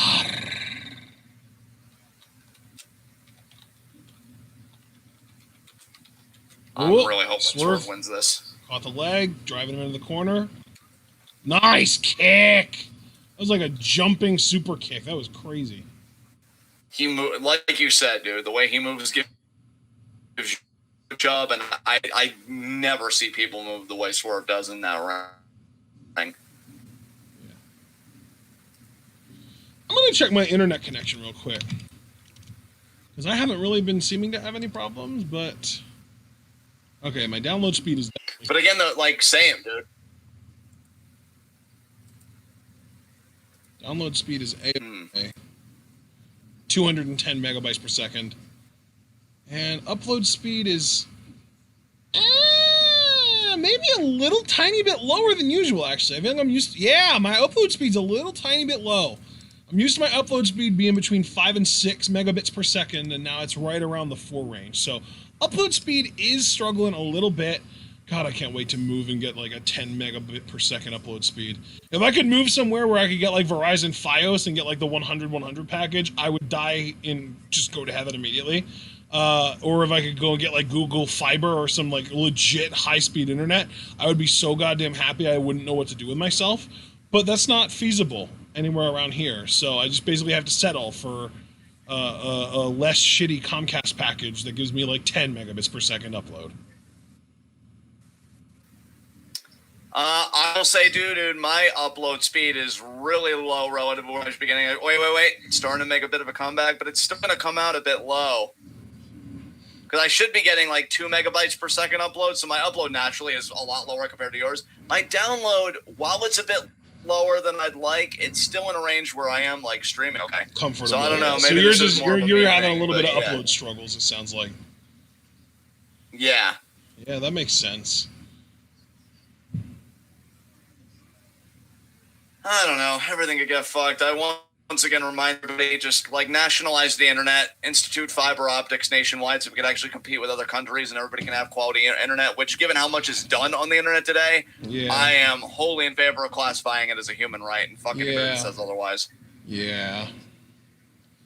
I don't know how we haven't done that already. Well, have you ever wondered what would have happened in this country if the actual winner of the popular vote back in the year 2000 would have become president in Al Gore? I do sometimes wonder what an Al Gore presidency would look like. Just because of what liberal. I'm wondering a few things. I'm wondering, A, would the security have been lax enough that 9/11 still would have happened? B, if it would have still happened, what would the response have been? C, what other like non 9/11 related shit would Al Gore have been able to get done in his time? And then D, would he have done enough in his first term to actually earn a second term? That's like all the questions that I have, because like I'm wondering, because like we already know Al Gore back in like 1999 and in the year 2000 was running on a platform of fucking climate change. Like this dude was 20 years ahead of his time, and he won the popular vote, and Florida was just like, I think at the time Jeb Bush might have even been the governor of Florida. It was just like, I mean, we could do a recount, or we could just give the presidency to my brother. I mean, that sounds good to me. How about you guys? You probably had the same energy, but far more monotone. Yeah, that's true. I had way too much charisma in that to be Jeb Bush.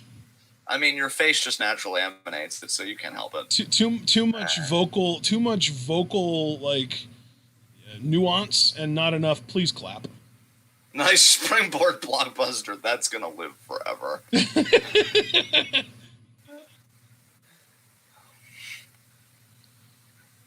Jake Atlas trying to keep his head in this. Here we see just a second, again. John. I just want to let this just get said right now regarding Kirby Freeman. Can we please not try spouting out conspiracy theories in the chat?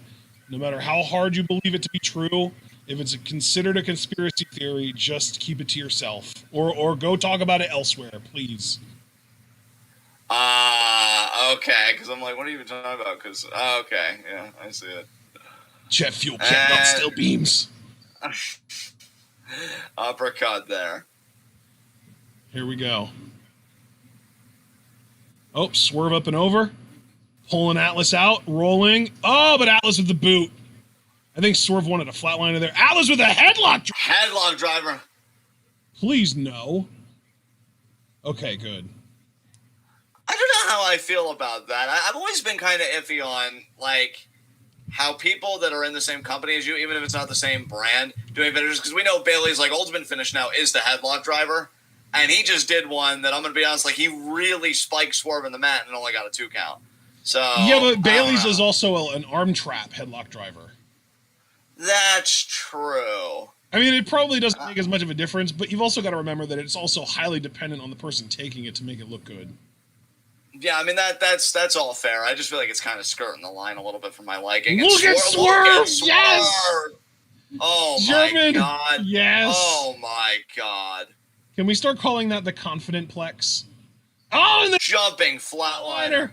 Yes. I want to start calling that the kill shot.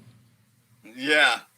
Because flatliner, it's like, the person's dead. And he used to be kill shot in Lucha Underground. So the jumping flatliner, I'm calling it the kill shot from now on. Yeah. Yes, Swerve.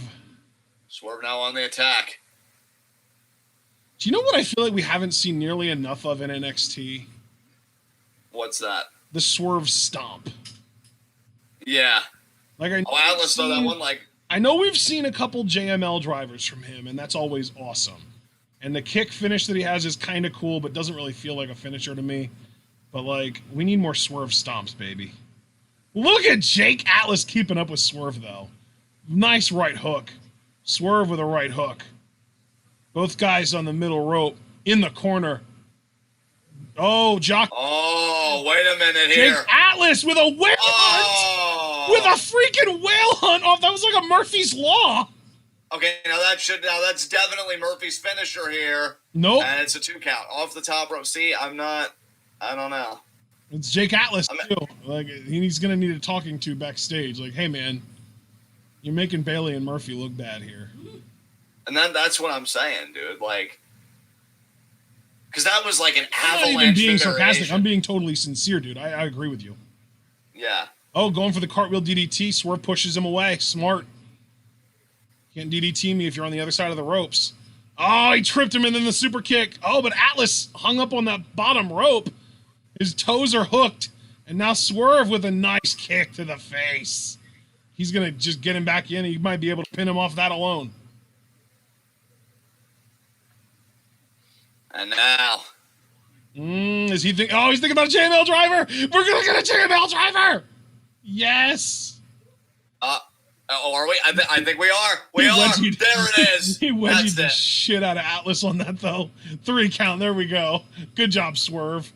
Fun match, but yeah, Atlas definitely needs to be talked to backstage because Yeah, he's really talented, and he's got a lot of upside, but he's still got some work to do. He's still got a ways to go. Yeah, like I don't want to tear him a new asshole or anything, but just pull him aside and be like, hey, fun match, great job by you and Swerve. Just don't do that again because we're a company here and we try and protect one another by not doing each other's moves. Oh, here we're gonna see this whale hunt again. This Murphy's Law, basically. Off the middle rope. He hit it off the middle rope, and it was a 2. And you can make the argument, well, he crawled to the cover and it didn't pin him right away, but still, though, like... Yeah. Alex, yes, this is absolutely an LU chat. Yeah. And yes, Craig, the Swerve Stomp was the killer's instinct in Lucha Underground.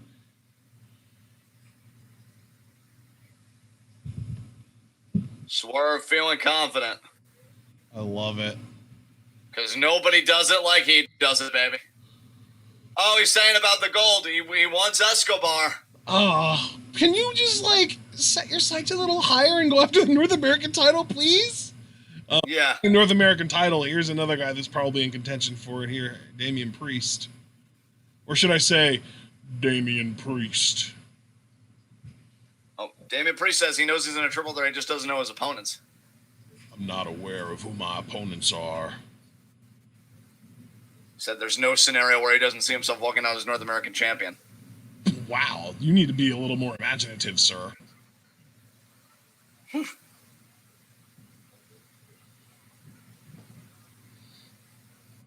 said next week the favorite wins.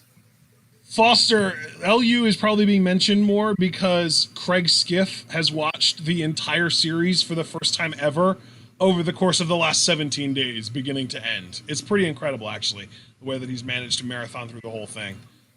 Like, yeah, he really pulled that shit he's only taken down. a grand total of like 3 days off, I want to say.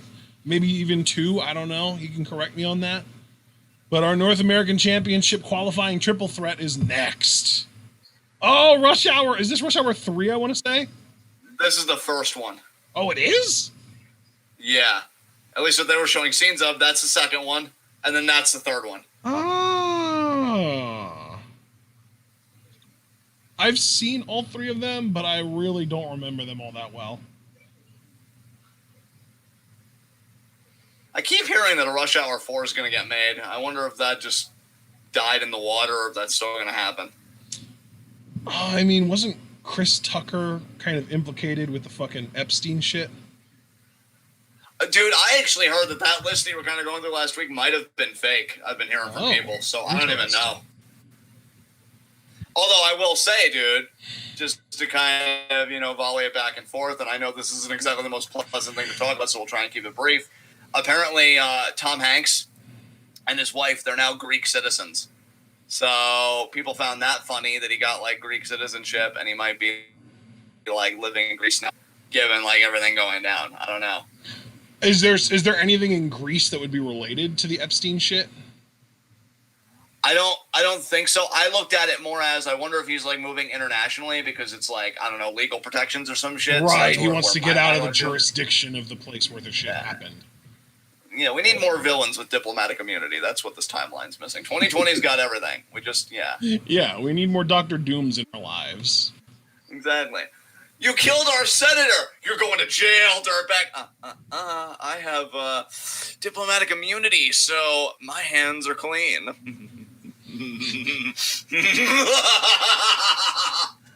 Wow. Can I just give myself credit? That was one of the better evil laughs I've done recently. You're not even wrong. I just wasn't expecting it, so I didn't even react. So I apologize for my underreaction. Way to underreact, Sharon. Yeah, that's fine. I really didn't think I would kill it. I think the key was that I was patient with myself, and I allowed it to build up gradually. So, got to remember that for next time. Paul, I remember that line, and then the fucking outtakes for Rush Hour 2. Damn, he's not going to be in Rush Hour 3. Oh, Chris Tucker. Oh my God. Chris Berman is selling me car insurance. What is this? How do you feel about this? Uneasy? I mean, you sounded it, so I believe you. Well, I'm glad that you can at least, pick up on my sincerity on this end. Yeah. Oh my God. Only pay for the data you need, starting at just $15 a month. Hey, this sounds almost like... This sounds almost like what? Ting, which is the cell phone, the mobile data, the mobile carrier that my mom and I use. It's called Ting, and it's like, how when you think pay as you go, you think like, okay, buy 200 minutes and you can use those for both calling and texting, right? Yeah. But with Ting, it's pay as you go, as in use your phone as much as you want, and then they determine your bill at the end of the month. So if you go over a certain amount of minutes or a certain amount of texts or a certain amount of data, they'll charge you depending on how much you already use. It's not prepaid, it's like post-pay. Okay, well, we got Rhea Ripley versus Dakota Kai in a Morgan Enders match. And Ridge Holland, is going to be in that triple threat. With Oni Lorcan and Damian Priest. Oh, Priest is winning that. I'm sorry, Ridge, but at least Oni is going to be the one to eat the pin, which is still unfortunate because I do love me some Oni Lorcan. Oh, tag titles next week, yes! Undisputed Era versus Imperium. Yes. God, when is Cameron Grimes getting his fucking triple threat, Regal? Cameron Grimes. God, oh, here comes Dexter Lumis. Mom, Dexter Lumis is coming out. She loves Lumis. She's not going to be out in time to see him. How many people are in this ladder match again? Isn't it 5? Yes, it's going to be 5 total. So we're going to have 3 after next week's triple threat. God damn it, we're running out of time. No, we're not. There are still 2 triple threats left, and we're running out of people that aren't Cameron Grimes. You're very reassuring right now. I appreciate it. I almost wonder if we're only going to have 4 triple threats and then like a last chance match that's like 8 dudes that all lost their triple threats. Then Cameron better be in that last triple threat if that's the case. Because honestly, dude, and I'm not even shitting you, I've had some more thoughts as you. Because I know NXT likes to employ like the last chance battle royal type concept. Yeah. So yeah, battle royal. That's an idea that I didn't even think of, but you're probably right. Yeah, like an 8-man battle royal. I was hoping for more of like a crazy like 8-man elimination match that just takes the entire second hour of the show or something like that. But that'd be cool. Right than I am. And here comes Thatcher, this mean mugging son of a bitch. Thatch can. Oh my God! Did you hear that somewhere, or was that all yours? No, he says it. That's his thing. Oh, does he? That's amazing. Yeah, I can't take credit for that. I wish I could because you were so genuinely impressed. But yeah, that's all Thatcher and his promo. That's still amazing for him, though. That's such a good catchphrase. I love that. And the last man out. Where is he? I really feel like Finn is going to win this, but I'd be so pleasantly surprised if Thatcher pulled it off.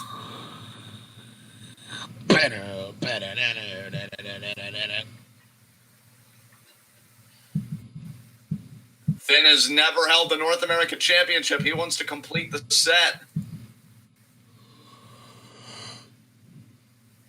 Wow, Paul, that's a really weird way to spell Cameron Grimes. No, I'm just kidding. Timothy Thatcher's a very worthwhile pick. We'll have to see. Foster, I guess I'll wait for Kona's triple threat. I love it. Keep up that energy, Foster. We need it.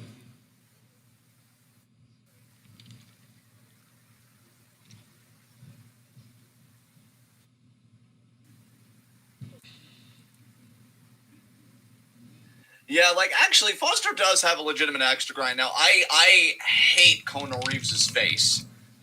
Very passionately, actually. But Foster does have a point. Reeves has been in the system, but then again, I don't know how long Ridge Holland's been in NXT UK, so maybe it's like a time served kind of thing or whatever. Yeah. But, like, this is NXT, and it's low-key kind of a different territory. And he's already getting a big opportunity like this, and Kona Reeves is like, so I'm just going to keep being the finest in catering, which normally I would not give a fuck about, but in this context, like, yeah, Foster has a gripe. I mean, I guess it kind of comes back to like the new toy factor, you know, like the new guy is always going to be given more chances than the guy that's been around and proven he sucks. Yeah.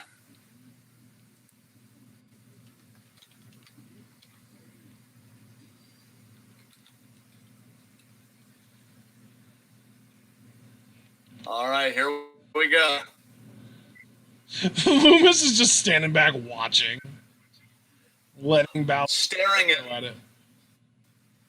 Staring is what he does best. Yeah, that's true. Staring into souls specifically. You know, since it's technically, for all intents and purposes, still Disability Pride Month, I'd love to take Lumis around with me just to randomly stare at people. And then when it's like, oh, you're uncomfortable, that's how people with disabilities feel when you ogle them. So internalize this moment, bitch. And Bálor now on the floor, along with Thatcher. Here comes Thatcher! Tope! And what a... Missed, but he landed on his feet. I love the looks from Thatcher especially. Thatcher's face was classic there. Oh my god, that was the embodiment of bafflement. Yeah, uppercut there. Oh, and here's Finn. Thatcher going for the leg pick, but Finn fighting out of it.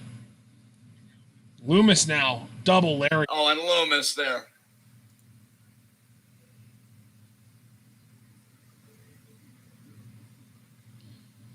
Ono got released, I think, didn't he? With the one round of releases where they let go of like a bunch of like lower card guys like Keith and Zach and EC3 and shit like that. Wasn't Ono part of that group? I thought he was, yeah. Kick out there by Finn. I will say, it's kind of amazing that Dexter Lumis pulled off a move that we've literally only ever seen Ricochet do, in that he jumped over the top rope into a tope con hilo, like a front flip, and landed on his feet on the outside. He's pretty fly for a white guy. Oh. And Finn now. God. Stomping on the foot there. Give it to me, baby! I can't believe I just did that. Oh my god. And yeah, it's impressive. It's athletically impressive, because I mean, Ricochet is like the freakiest of the freaky athletes in all of wrestling. And Dexter Lumis is like, oh yeah, I can do that. And I forget what Dexter Lumis' voice sounds like, but I'm guessing he sounds far more pubescent than Ricochet, so... That's a great point. Yeah, he doesn't sound like a 13-year-old that hasn't quite had his balls drop yet. Nice belly to belly there by Thatcher.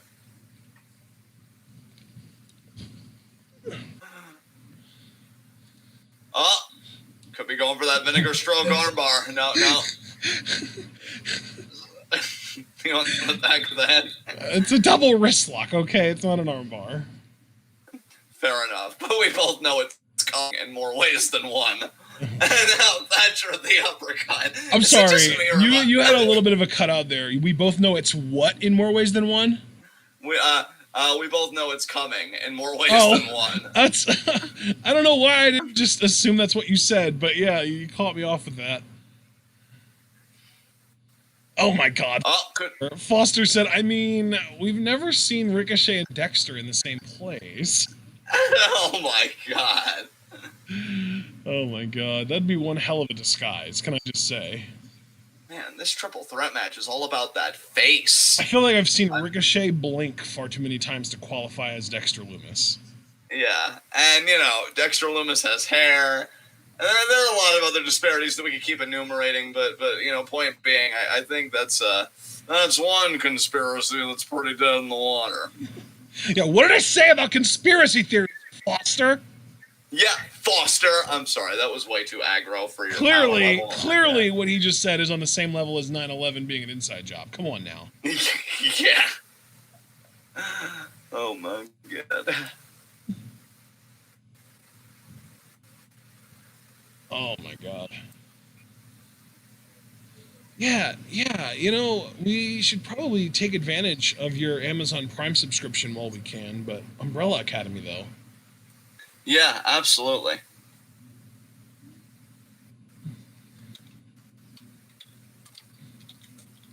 Wow, Alex Foster with another interesting conspiracy theory, talking about how he's never seen Sal and Grand Metalik in the same place either. Roman would feel very uncomfortable in our chat, given that he's not able to espouse all these conspiracies. God, I miss Joe cutting. I was just going to say, wasn't that Samoa Joe that said that in the first place? But yeah, Roman's got a conspiracy. Everybody break out the tinfoil hats. God, Joe, why is he so perfect? Even saying goodbye to Kyrie, he was one of the only 3 announcers, because it was him, Tom, and Byron, that got up out of his chair, bowed to her, and shook her hand. We stan a Samoan class act that also murders people for money. Jesus. These McDonald's ads are getting excessive. I mean, yes, the fries look delicious, and I would love to have them right now, and I'm angry that I can't, but that's not the point. You know what isn't getting excessive? My face? Yet. Wait, you mean you intend to? Oh, fuck yeah. Are you kidding me? You've only got 8 minutes left, man. Don't challenge me, sir. I just did. I'm waiting for you to turn up. Oh my god! And now, this fucking pack of plants here, smacking the plexiglass. Wow. If I look like I'm into it the most, maybe I'll get NXT TV time. Yeah. Where the fuck is Rick Boogs? Thank you. Yeah, that's the real question that everyone needs to be asking right now. You know what? I'm about to body everybody. Fuck the snaggletooth motherfucker, okay? Fuck everybody else. It's we put the time in. This fucking Ridge Holland that somehow miraculously was able to travel during a national pandemic. Yeah, I know what I said.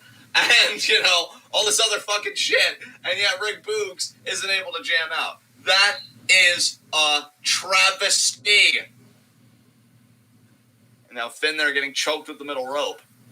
Maybe they used a giant catapult to just shoot Ridge Holland over the ocean, and he's just the only guy that was tough enough to be able to handle the impact of landing. Well, in the words of Scott Steiner, Ridge Holland may be a shooting star, but I'm about to shoot a load up his head. Wait, what? What's this gay shit? Did he seriously say that part? According to Petey Williams on Cole Cabana's podcast, he did. And but he didn't actually say it live on TV. It was they were doing scripting and recording, and Scott had to do a retake because he kept screwing up the promo. Oh my god.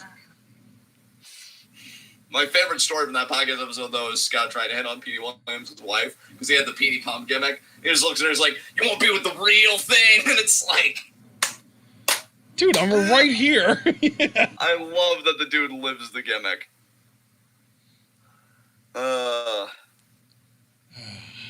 And scoop slam. Javaris, I don't think it's weird that you miss anyone in the ring. I mean, even Kona Reeves, I can understand why Foster misses seeing him. So if I can understand someone missing Kona Reeves of all people, I can totally empathize with you missing Roman and Joe. Or should I say Joe and Joe? Yeah.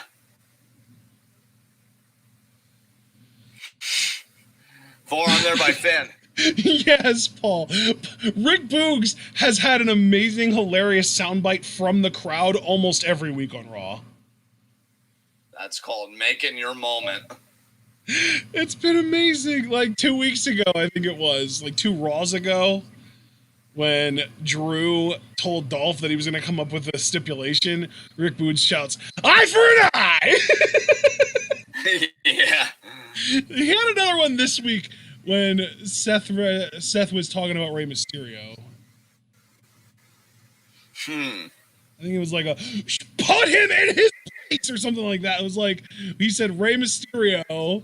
It might have been something about can't see right now or something like that. Oh yeah, Seth almost corpsed. Yeah. Rick Boogs needs to be. I wonder if Rick Boogs is the answer to bringing back the ratings. We'll never know until we try. And Sling Blade, what a beautiful Sling Blade by Finn. Holy shit. Dexter Lumis, though, stirring.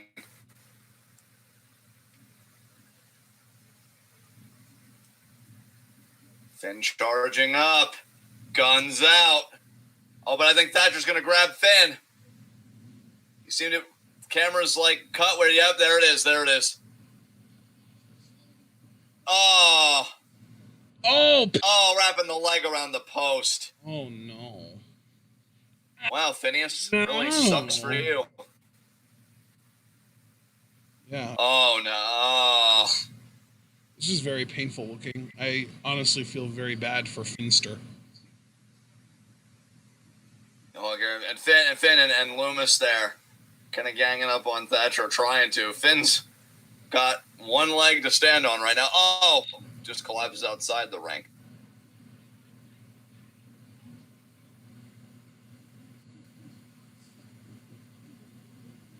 And now Lumis, spine buster to Thatcher.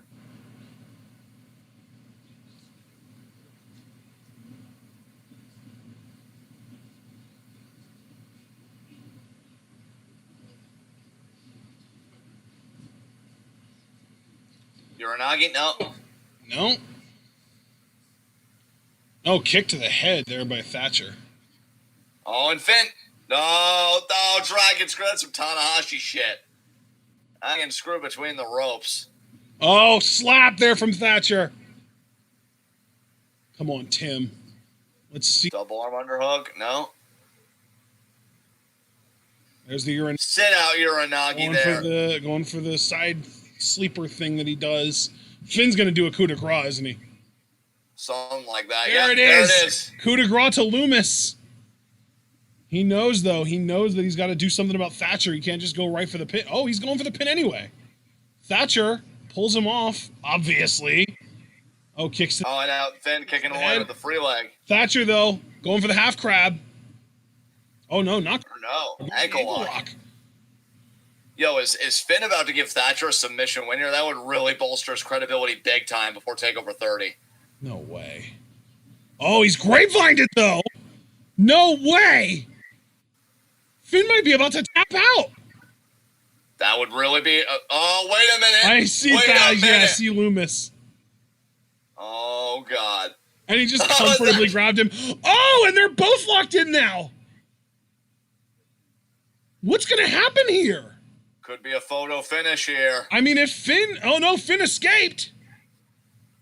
That's it. Lumis wins.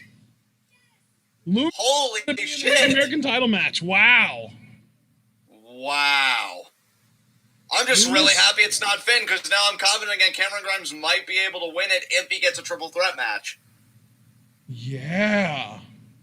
Wow. Like, I was afraid if Finn was going to that ladder match, he'd have it locked the fuck up.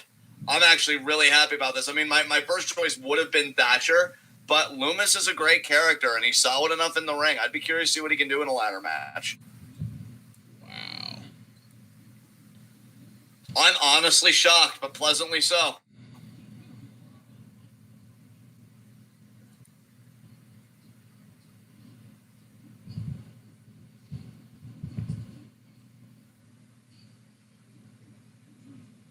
Fucking Lumis, peeping and a creeping. Surprise, motherfucker.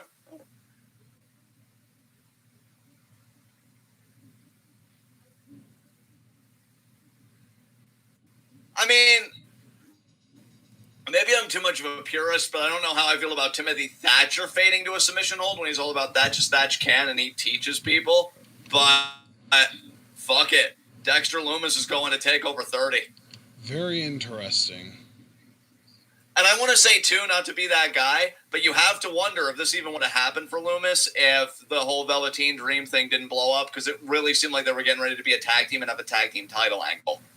So, because that went out, you know what I mean? You got to find something for Lumis to do. It's just funny how the business works, guys. And now, coming up on the USA Network is Law Abiding Citizen, the Denzel Washington movie. Or no, it's not Denzel. It's not Denzel. It's Jamie Foxx and Gerard Butler. Oh. All right, well, we are going to outro here. I'd say overall I'd give NXT a thumbs up. I thought it went by pretty quick. I like the stuff that Lee and Kross did, especially because Cameron Grimes was involved, and he sold that Spirit Bomb like fucking death. Cameron Grimes is just the best thing going in NXT, honestly. He's so good.